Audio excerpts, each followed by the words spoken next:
पढ़ाना छोड़ दूंगा, इतना जल्दी नहीं छोड़ूंगा। बताओ भारत के अटॉर्नी जनरल का कौन सा आर्टिकल संबंधित है? चलो चलो चलो अब इस पे तेजी से खेला जाए। सर 81 में तो लोकसभा है, 80 में तो राज्यसभा गठन, 79 में तो संसद के बारे में बात है, आर्टिकल 76। अगले पे आ जाओ लल्ला। निम्न में से कौन सा आर्टिकल समान नागरिक संहिता से संबंधित है? सर कार्यपालिका का न्यायपालिका से पृथककरण, आर्टिकल 50 है। यूनिफॉर्म सिविल कोड, ये 44 है। कृषि एवं पशुपालन संगठन 48 है, ये आपके 40 है। अगले पे आते हैं, राष्ट्रपति की अध्यादेश शक्ति का वर्णन किस आर्टिकल में है? राष्ट्रपति की अध्यादेश शक्ति का वर्णन सर आर्टिकल 108 में। लल्ला मैं जानबूझ के चारों ऑप्शन बार बार बोलूंगा ताकि तुमको रट जाना चाहिए, अनुच्छेद का एक क्वेश्चन आएगा। 108 में लोकसभा प्लस राज्यसभा है सर। 143 में तो चीफ जस्टिस ऑफ इंडिया से राष्ट्रपति सलाह लेते हैं। 129 में सर ये तो अभिलेख न्यायालय या फिर कोर्ट ऑफ रिकॉर्ड की बात है, और 123 इसका राइट आंसर है। अगले पे आएंगे लल्ला। वित्त आयोग का वर्णन किस आर्टिकल में किया गया है? वित्त आयोग का वर्णन किस आर्टिकल में किया गया है? वित्त आयोग का वर्णन बी ऑप्शन अनुच्छेद 232 में। अनुच्छेद 231 में दो या दो से अधिक राज्यों के लिए एक हाई कोर्ट हो सकता है, ये वर्णन है। 222 में हाई कोर्ट के जज का ट्रांसफर, हाई कोर्ट जज का ट्रांसफर है लल्ला। 368 में संविधान संशोधन है लल्ला, ठीक है ना, संविधान संशोधन है मेरे भाई।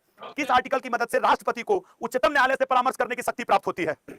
बताइएगा तो किस सर उच्चतम न्यायालय से तो 143, 148 में तो सर सीएजी कंट्रोलर ऑडिटर। अच्छा देखो मुझे ये भी पता है कि तुमको कई बार ये रटा है, लेकिन क्या हुआ जो एक बार फिर दोहरा लोगे? पूछना तो इन्हीं आर्टिकल्स में से है। 123 में तो सर अध्यादेश की बात है, और 100 में सर स्पीकर जो होता है उसके कास्टिंग वोट की बात है। स्पीकर का मतलब हेडफोन और स्पीकर नहीं, लोकसभा स्पीकर।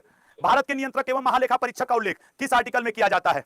आपके सामने एक छोटा सा रिक्वेस्ट है, वो ये चल रहा है कि किस किसने चैनल सब्सक्राइब कर लिया है। ईमानदारी से कहूं लल्ला, मुझे जो मेरे लोग रेगुलर स्टूडेंट जानते होंगे, बीमार जान रहे हैं कि आस्तोष सर की प्रॉब्लम चली है पेट में, लेकिन मैं फिर भी आपके लिए लेक्चर ले रहा हूं। मेरा एक छोटा सा रिक्वेस्ट है, जब तक तुम्हारा सिलेक्शन ना हो जाए तब तक के लिए चैनल सब्सक्राइब कर लो, और साथ ही साथ ये कसम खाओ कि जिस दिन मेरा सिलेक्शन हो गया अड्डा को अनसब्सक्राइब कर दूंगा।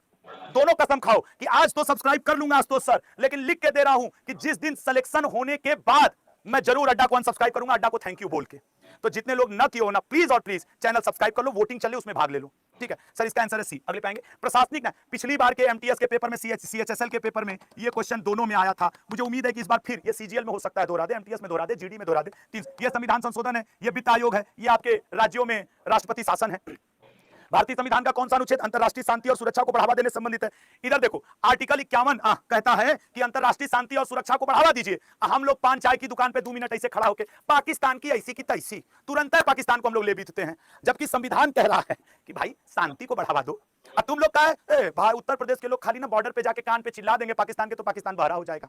वो ठीक है, कुछ तो कहते हैं मतलब इधर उधर की बात करते हैं कि सूसू पूसू कर देगा तो बह जाएगा पाकिस्तान। सब गलत है लल्ला, इसे मत, ऐसे ही पाकिस्तान बहा जा रहा है, समझ रहे हो।